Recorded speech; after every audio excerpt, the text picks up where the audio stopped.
أعوذ بالله من الشيطان الرجيم. بسم الله الرحمن الرحيم. ولقد يسرنا القرآن للذكر فهل من مدكر.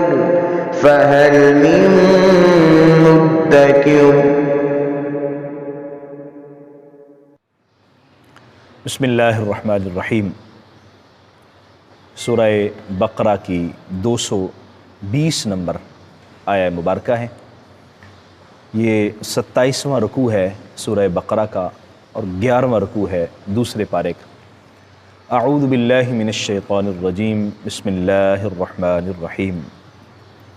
فی الدنیا والآخرہ ویسألونک عن الیتامی قل اصلاح لهم خیر وَإِن تُخَالِطُوهُمْ فَإِخْوَانُكُمْ وَاللَّهُ يَعْلَمُ الْمُفْسِدَ مِنَ الْمُصْلِحِ وَلَوْ شَاءَ اللَّهُ لَأَعْنَتَكُمْ إِنَّ اللَّهَ عَزِيزٌ حَكِيمٌ. کچھ مالی معاملات کے حوالے سے اللہ جل مجدہ الکریم نے ہماری رہنمائی فرمائی. پچھلی آیہ مقدسہ میں بھی صحابہ کرام نے جب حضور سے سوال کیا کہ ہمیں خرچ کرنے کے متعلق بتائیں تو ابتدائی حکم یہ آیا کہ جو بھی تمہاری ضرورت سے زائد ہے اس کو خرچ کرو. بعد میں پھر زکوٰۃ کا حکم نازل ہوا اور دیگر احکام کے مطابق پھر انسان کو بچت کرنے کی بھی اجازت مل گئی اور باقی مالی معاملات کو سر انجام دینے کی اجازت ملی، کاروبار کی اور دیگر چیزیں. اللہ تبارک و تعالیٰ نے ان معاملات میں غور و فکر کرنے کی تلقین فرمائی. ہم تدبر کریں، غور و فکر کریں، لیکن کن معاملات میں؟ فرمایا کہ تمہارا غور و فکر کرنا دنیا کے بارے میں بھی ہونا چاہیے، آخرت کے بارے میں بھی. فی الدنیا والآخرہ، دنیا اور آخرت دونوں کے بارے میں. اس کا تعلق پچھلی آیہ مبارکہ کے آخری حصے کے ساتھ ہے.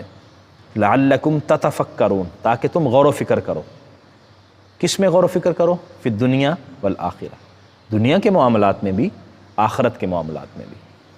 یعنی اللہ تبارک و تعالیٰ نے ہمیں جو تعلیمات عطا فرمائی ہیں وہ یہ نہیں ہے کہ ہم صرف آخرت کا ہی سوچتے رہیں اور دنیا کے معاملات کو بالکل تیاگ دیں یا اس سے پہلو تہی کریں. نہیں، دنیا کے معاملات بھی سر انجام دینے کی ہمیں تلقین کی گئی. اور پھر ایسا بھی نہیں ہے کہ ہم ساری عمر دنیا کے بارے میں ہی سوچتے رہیں کہ یہ دنیا کیسے بہتر ہو جائے، دنیا کیسے اچھی ہو جائے اور آخرت کی کوئی فکر نہ ہو. ہمیں جو سبق ملا ہے وہ دنیا اور آخرت دونوں کی بہتری کا سبق ملا ہے. حکم ہوتا ہے ربنا آتنا فی الدنیا حسنہ وفی الآخرۃ حسنہ. یعنی ہم نے جو اللہ سے دعا مانگنی ہے وہ دنیا کی بلائی بھی ہے اور آخرت کی بلائی بھی ہے. اس لیے اس آیہ مبارکہ کا ایک مفہوم یہ ہے کہ دنیا اور آخرت دونوں کے معاملات کے بارے میں ہمیں غور و فکر کرنا ہے کہ ہم کیسے اللہ کو راضی کر سکتے ہیں کہ اللہ دنیا بھی ہماری بہتر ہو جائے اور آخرت بھی ہماری بہتر ہو جائے. وَيَسْأَلُونَكَ عَنِ الْيَتَامَى، وہ آپ سے یتیموں کے متعلق سوال کرتے ہیں. یتیم اس نابالغ لڑکے یا لڑکی کو کہتے ہیں جس کا باپ اس دنیا سے رخصت ہو چکا. تو شرعی مفاہیم کے اندر جب بچہ بالغ یا بچی بالغ ہو جاتی ہے تو وہ شرعی یتیم نہیں رہتے، وہ بالغ ہو چکے ہیں. جو باقی معاملات اور مسائل ہیں وہ نابالغ ہونے کی صورت میں ان کو یتیم کہا جاتا ہے اور ان کے مالی معاملات جس کے سپرد ہیں وہ اس کو دیکھنے کا ذمہ دار ہے. اس کی تفصیلی احکام مختلف آیات میں مزید بیان ہوں گے اور سورہ نساء کے اندر مزید اس کی تفصیل بھی آئے گی. اب ایک عرب کا معاشرہ تھا، بہت سارے لوگ ایسا کرتے تھے کہ یتیموں کا مال ہاتھ آتا، مثلا باپ فوت ہو گیا ہے، اب چچا جو ہے وہ دیکھ بھال کرنے لگ پڑا. بچے چھوٹے ہیں تو لوگ اس میں دھیان نہیں رکھتے تھے. مال آ گیا ہاتھ تو دبا گئے. جس طرح کہ آج کل بھی ایسے احوال ہمیں دیکھنے کو ملتے ہیں. باپ فوت ہو گیا, پیچھے تایا ہے, چچا ہے یا دیگر کوئی عزیز رشتہ دار ہیں, تو وہ ان کی کوشش یہ ہوتی ہے, الا ماشاء اللہ اچھے لوگ بھی معاشرے میں موجود ہیں, لیکن لوگوں کی زیادہ کوشش یہی ہوتی ہے کہ یہ ہمارے ہاتھ میں ہی آ جائے, ان کو کچھ بھی نہ ملے. اس لیے ہمیں پہلے دنیا اور آخرت کے بارے میں بتایا گیا ہے کہ دنیا اور آخرت دونوں کے معاملے میں غور و فکر کرنی ہے. صرف اپنی دنیا کو بہتر بتانے کے لیے جو مال آئے, یتیموں کا آئے, مسکینوں کا آئے, حلال ہے حرام ہے, اس کی تمیز کیے بغیر اپنے مال میں اضافہ کرتے رہنا, یہ کوئی عقل و شعور والی بات نہیں ہے. تو فرمایا گیا کہ آپ سے سوال کرتے ہیں یتیموں کے متعلق, تو فرما دیجئے اصلاح لہم خیر, ان کے معاملات میں خیر خواہی بہتر ہے, یعنی بھلائی کا سلوک کرنا یہ سب سے بہترین بات ہے کہ تم کیسے ان کے معاملات میں بہتری کر سکتے ہو, بھلائی کر سکتے ہو. اب قرآن مجید کے اندر ہی کئی جگہوں پر جو لوگوں کا ظلماً مال کھا لیتے ہیں ان کے لیے وعید کا بھی ذکر کیا گیا.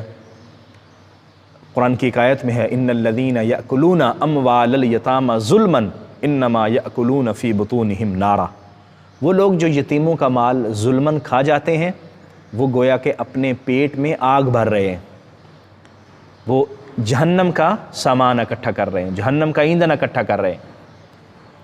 اب جب یہ آیہ مقدسہ نازل ہوئی کہ یتیموں کے مال کو اپنے مال کے ساتھ تمیز دے کے رکھنی ہے, اب بہت سارے لوگوں نے ایسا کرنا شروع کیا کہ جو مال یتیموں کا اگر ہوتا تو اس کو بالکل علیحدہ علیحدہ رکھتے, مثلا ان کا کھانا بھی علیحدہ پکتا, اپنا کھانا علیحدہ بناتے, اگر وہ چیز بچ جاتی تو اس کو استعمال نہ کرتے کہ کہیں ہم اللہ تعالیٰ کی وعید میں شامل نہ ہو جائیں.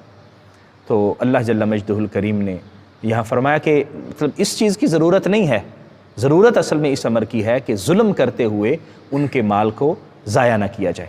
آپ کے ساتھ رہتے ہیں, آپ اپنے کھانے کے ساتھ ان کا کھانا بنا سکتے ہیں, آپ ان کو اپنے ساتھ کھلا سکتے ہیں, اور جو ضرورت ہے ان کے مال کی وہ آپ استعمال کر سکتے ہیں.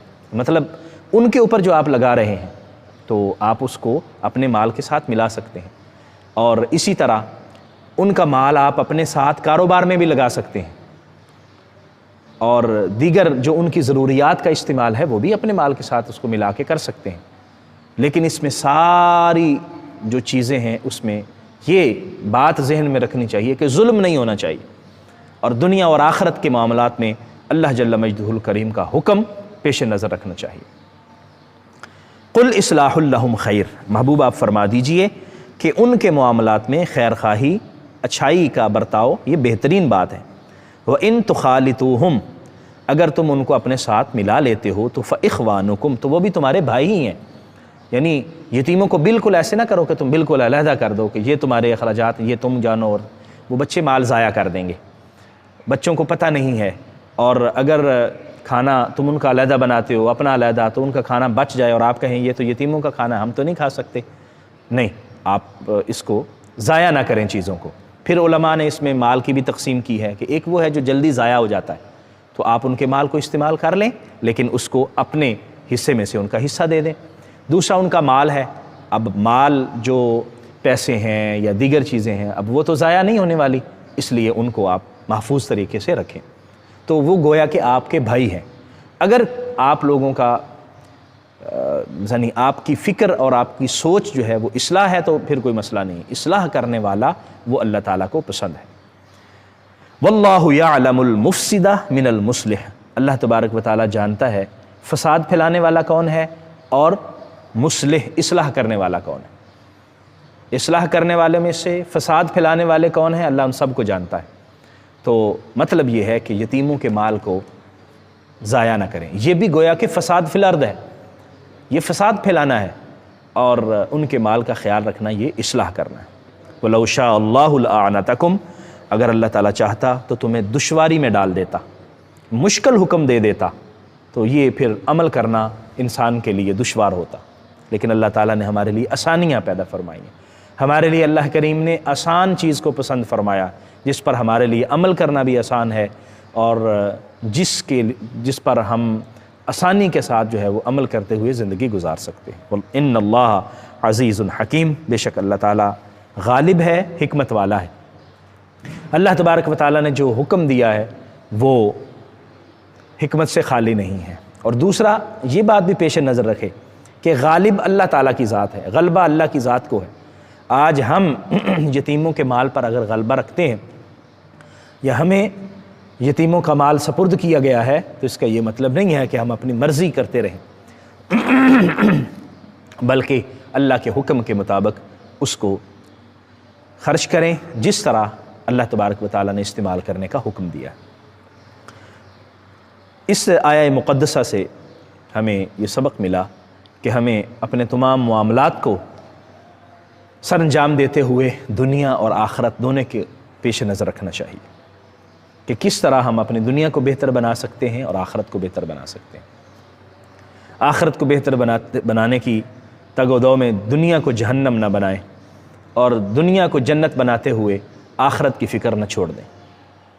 یتیموں کا مال آپ کے پاس آیا، آپ اس کے نگران بنیں، آپ اس کے ذمہ دار بنیں تو اس میں اصلاح کے پہلو کو پیش نظر رکھیں، فساد نہ پیدا کریں اور یتیموں کے لیے نقصان کا باعث نہ بنیں بلکہ ان کے لیے فائدے کا باعث بنیں۔